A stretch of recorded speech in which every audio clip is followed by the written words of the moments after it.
పల్నాడు జిల్లా ధరణికోటలో అన్న క్యాంటీన్ను ప్రారంభించిన ముఖ్యమంత్రి నారా చంద్రబాబు నాయుడు ఆకలి తీరితేనే నిజమైన అభివృద్ధి సాధ్యమని స్పష్టం చేశారు.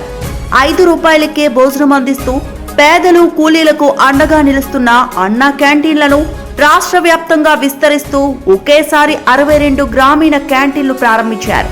దీంతో రాష్ట్రంలో మొత్తం అన్న క్యాంటీన్ల సంఖ్య 269కి చేరింది.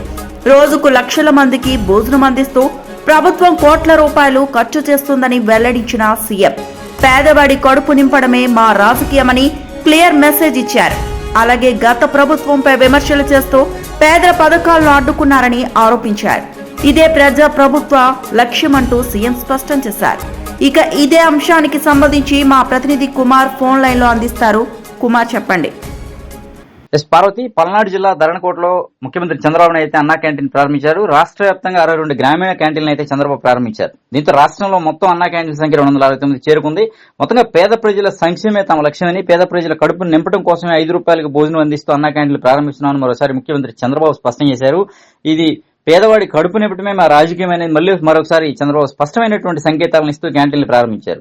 ఇది ప్రజాప్రభుత్వం అని, పేద ప్రజలకి సంక్షేమ కార్యక్రమాలు అందించడం, వారి కడుపు నింపటమే మా లక్ష్యమని, ఎక్కడ కూడా పేద ప్రజలను ఇబ్బందులకు గురిచేయమని అయితే మరోసారి స్పష్టం చేశారు. గత ప్రభుత్వం అయితే పేద ప్రజలను తీవ్ర ఇబ్బందులకు గురి చేసిందని, సంక్షేమ కార్యక్రమాల పేరిట కూడా కొంతమందికి అందిస్తూ తాము పూర్తిగా సంక్షేమం చేశామని చెప్పుకున్నారు తప్ప ఎక్కడ సంక్షేమం అందలేదని ప్రజలకైతే మరోసారి చంద్రబాబు తనదైన శైలిలో విమర్శలు కూడా చేశారు. స్పష్టంగా కూటమి ప్రభుత్వంలో పేద ప్రజలకి సంక్షేమ కార్యక్రమాలు పూర్తి స్థాయిలో అందిస్తామని, వారి అభివృద్ధికి బాటలు వేస్తామని మరోసారి చంద్రబాబు స్పష్టం చేశారు.